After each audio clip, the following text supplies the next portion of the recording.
Bismillahirrahmanirrahim. Assalamualaikum warahmatullahi wabarakatuh.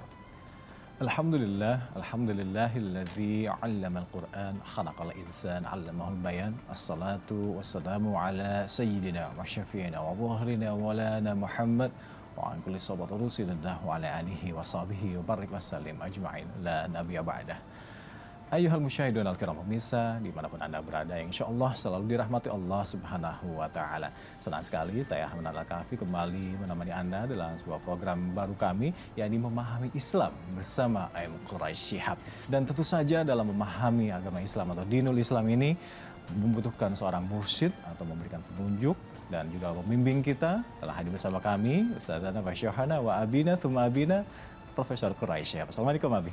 Waalaikumsalam. Syukran jazilan telah meluangkan waktunya untuk memberikan kita bagaimana pemahaman Islam yang sebenarnya, yang jauh dari kebencian, yang selalu menebarkan kedamaian dan juga manfaat insya Allah Abi. Dan untuk tema kali ini Abi dan juga pemirsa, kita akan membahas sebuah fenomena yang menarik yang sebenarnya memang tidak bisa dipisahkan ya Abi, terkait dengan Islam dan kebangsaan. Sejauh mana hubungan Islam dan kebangsaan ini Abi? Tafadhal. Baik, bismillahirrahmanirrahim. Kalau kita bicara soal kebangsaan, definisinya itu bermacam-macam. Tapi yang perlu digarisbawahi adalah bahwa sekelompok manusia yang hidup di suatu tempat dan ingin hidup bersama oleh sekian banyak faktor yang menggabungkan mereka, itulah yang melahirkan kebangsaan. Kalau kita berbicara tentang Islam dan kebangsaan, itu kita dapat berkata sebenarnya istilah kebangsaan itu baru dalam dunia Islam. Kebangsaan baru dikenal oleh masyarakat Islam ketika Napoleon dalam ekspedisinya itu pada abad ke-18 atau akhir abad ke-18 itu ke Mesir. Dia ingin menguasai Mesir. Tapi Mesir ketika itu dibawa pengaruh atau dibawa kekuasaan Ottomania. Maka dia berkata, dia gembar-gemborkan, kalian ini bangsa Mesir. Pimpinan kalian itu bangsa Turki. Jadi dia ingin memecah ini untuk mempengaruhi. Di sanalah kemudian lahir istilah atau dikenal dengan kebangsaan yang dalam bahasa Arab ada yang memahaminya sebagai qaumiyah, kekauman, ada juga yang mengartikannya ummah, keumatan. Tapi betapapun ketika itu ajakan untuk melahirkan faham kebangsaan ini mendapat keberatan-keberatan dari ulama-ulama. Kenapa keberatan? Ada beberapa alasannya. Yang pertama, di Eropa ketika lahir kebangsaan itu,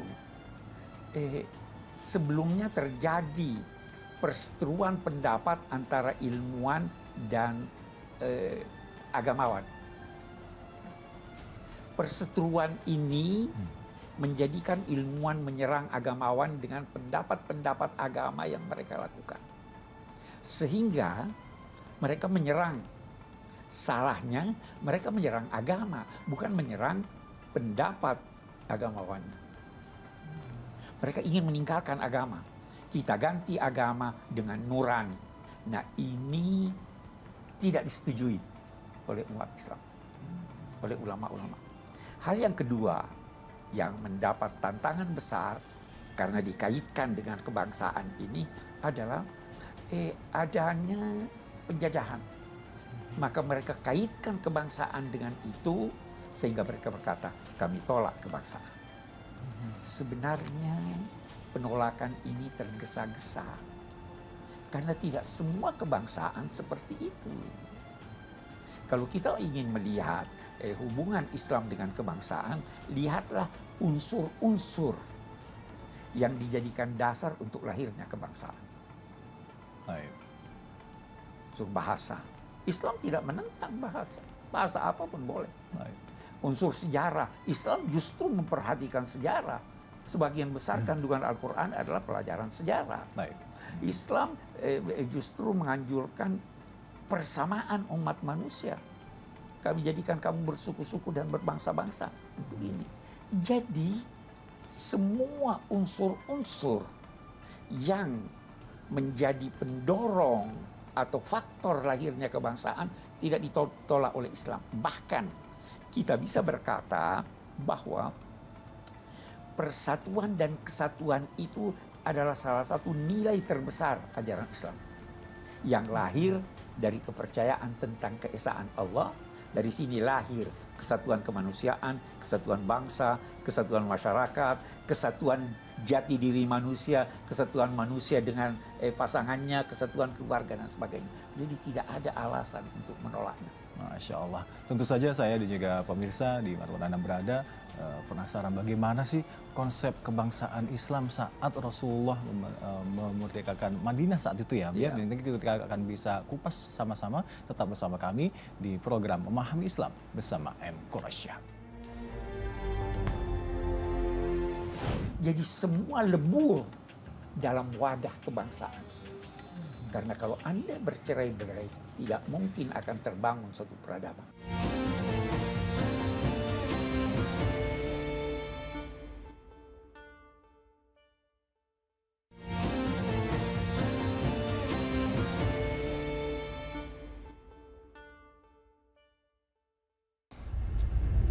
Baik, syukur jazilan masih bersama kami di Memahami Islam bersama M. Quraish Shihab. Telah tadi disampaikan dan diulas mendalam oleh Abina Quraish Shihab terkait dengan bagaimana kita memaknai kebangsaan dalam konteks Islam, dan hubungannya ternyata begitu erat ya Abi ya. Termasuk yang kami juga untuk tertarik untuk mengulas bagaimana sih konsep kebangsaan saat Islam awal-awal berdiri oleh Rasulullah SAW, dan ini kebangsaan dalam sudut pandang Quran dan Sunnahnya. Tafadhal Abi. Ya, jadi kalau kita mau lihat sejarah Islam, sejak dini sebenarnya ide tentang kebangsaan itu, walaupun namanya masih bukan kebangsaan, tapi namanya keumatan. Umat itu, apa sih artinya umat itu? Umat itu adalah sekumpulan yang memiliki persamaan-persamaan. Apapun kumpulan itu. Kumpulan binatang pun, anjing itu umat. Burung itu umat. Semua yang bergabung karena memiliki persamaan itu umat. Islam umat karena ada persamaannya. Manusia umat karena ada persamaannya. Bangsa umat itu bahasa agama. Sejak dulu Al-Quran sudah menggarisbawahi umat. Ta'irin yatiru bijanahi illa umamun amsalukum. Tidak ada suatu burung yang terbang dengan kedua sayapnya di udara kecuali dia itu juga umat. Sehingga kalau ada kumpulan yang memiliki persamaan, itu umat. Bahasa kita itu bangsa. Ya kan? Oke. Di waktu Nabi sampai di Madinah, beliau menghimpun semua umat, semua yang memiliki persamaan-persamaan ini. Agama, suku, dan lain-lain sebagainya. Ini pecah-pecah nih. Beliau ingin agar itu menjadi satu umat. Tanpa melihat agama, tanpa melihat asal keturunan. Lahirlah apa yang dinamai Mitsaqul Madinah, piagam Madinah. Mitsaqul Madinah. Semua sepakat.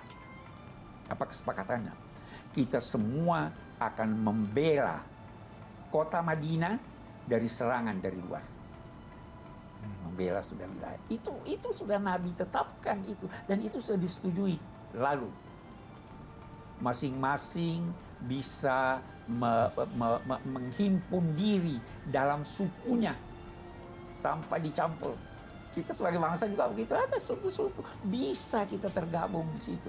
Kemudian yang terpenting adalah bahwa semua memiliki hak yang sama dalam kewarganegaraan dan semua memiliki kewajiban yang sama. Apa yang menjadi hak kami, kata Nabi, itu sama dengan hak kalian. Apa yang menjadi jadi semua lebur dalam wadah kebangsaan. Itu yang terjadi pada masa awal Nabi tiba di Madinah. Dibangunlah suatu masyarakat yang tempat itu dinamai Al-Madinah, tempat peradaban. Karena kalau Anda bercerai-berai, tidak mungkin akan terbangun suatu peradaban. Semua gabung. Karena semua ingin kepentingan bersama. Karena semua memiliki keinginan untuk hidup bersama. Keinginan untuk hidup bersama itu harus ditunjang oleh nilai-nilai bersama. Kalau kita dalam berbangsa memiliki nilai-nilai yang berbeda, tidak akan hidup bersama. Nah, kita semuanya punya nilai-nilai. Al-Quran menyatakan setiap umat punya nilai-nilai yang dianggapnya baik. Baik. Kita bangsa Indonesia punya nilai-nilai yang kita anggap baik. Boleh jadi yang kita anggap baik tidak dianggap baik oleh Di orang negara lain. lain ya. Tapi kita harus hormati. Kita terikat dengan itu. Sebagai bangsa yang kita sepakati, nilai-nilainya itu adalah Pancasila. Semua sepakat tentang itu. Mari kita hidup dalam naungan nilai-nilai ini. Karena itu yang diperintahkan oleh Al-Quran. Kadzalika zayyana likulli ummatin a'malahum. Begitulah kami perindah. Semua menganggap ini baik, ini baik. Yang kita anggap baik ini. Atas dasar itu kita sepakat untuk hidup bersama. Itulah kebangsaan. Jadi tidak ada masalah. Masya Allah. Bangsa harus cinta tanah airnya. Dan mencintai tanah air itu adalah ajaran Islam yang paling jelas. Ketika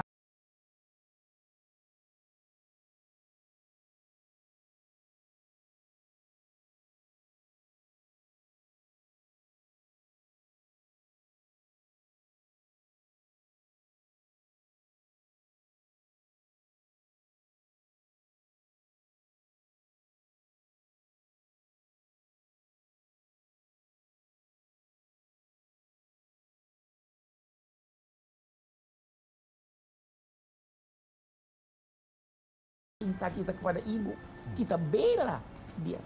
Itu agama Islam. Jadi di mana letaknya bertentangan dengan kebangsaan, bertentangan dengan Islam? Mencintai tanah air itu mutlak. Itu sebabnya salah satu sanksi hukum yang dijatuhkan pada seseorang menurut Al-Quran, salah satunya adalah mengusir dia dari tempat tinggalnya. Karena itu satu siksaan. Kenapa? Karena naluri manusia mencintai tanah airnya.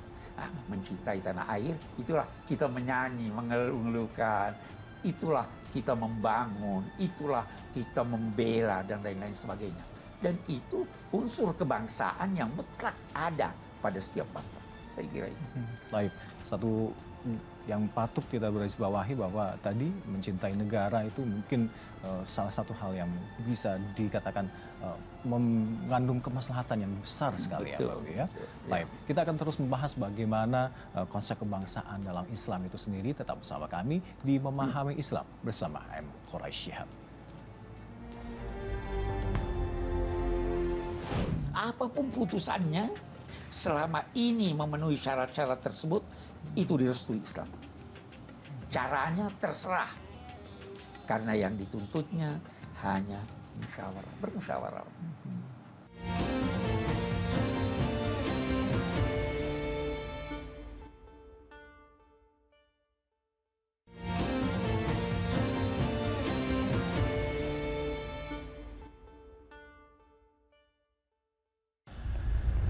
Taib, ayuhal musyahidul kiram, pemirsa dimanapun Anda berada, insya Allah selalu dirahmati Allah Subhanahu wa Ta'ala. Anda masih menyaksikan program kami Memahami Islam bersama M. Quraish Shihab, dan tadi telah panjang lebar telah kita sama-sama bahas bagaimana konsep kebangsaan dalam Islam, yang bagaimana kita tahuin bahwa kita memang sangat dianjurkan untuk mencintai negeri kita.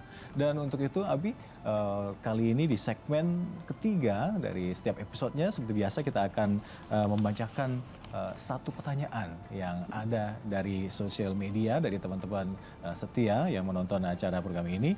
Dalam rangka membangun suatu bangsa, maka saya akan dibutuhkan suatu sistem pemerintahan. Apakah ada, Abi, tuntunan dalam ajaran Islam sistem pemerintahan yang dianjurkan semacam itu? Tafadhal. Baik, bismillahirrahmanirrahim. Jadi begini,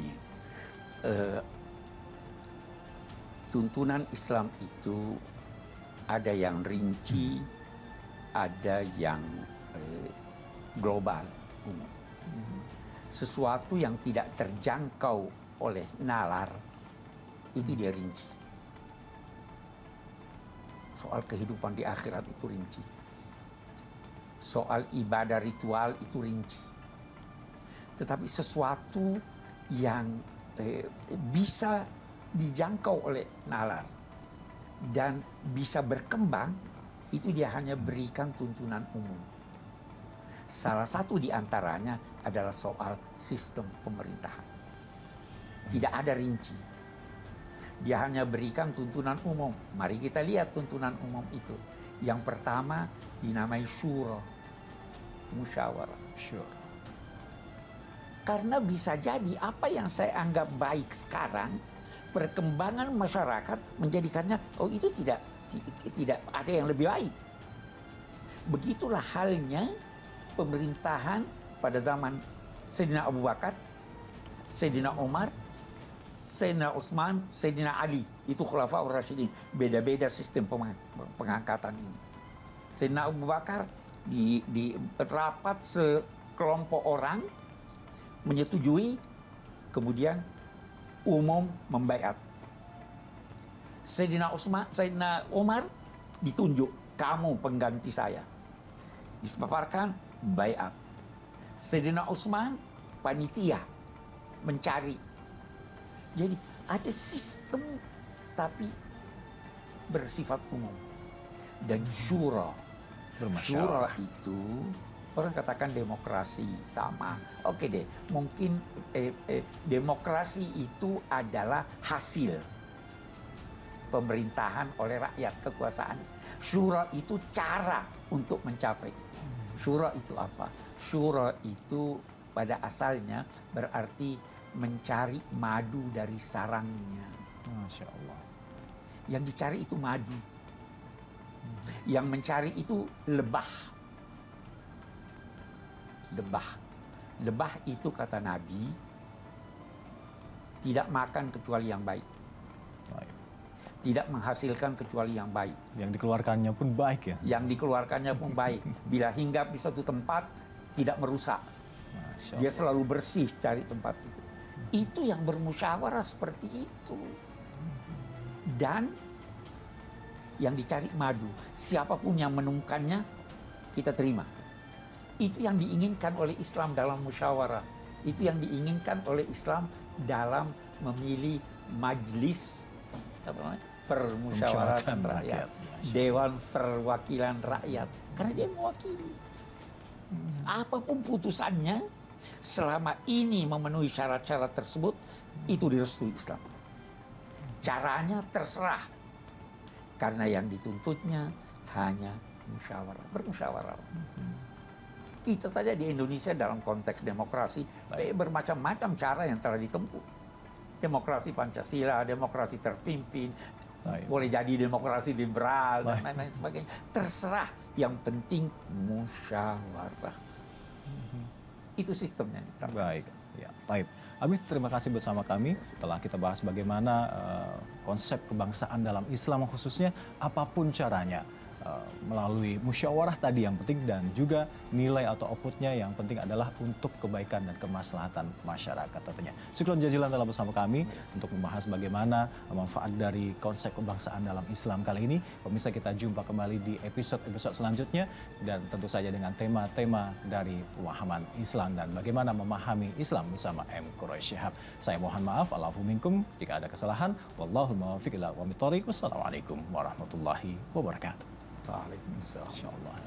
Alhamdulillah.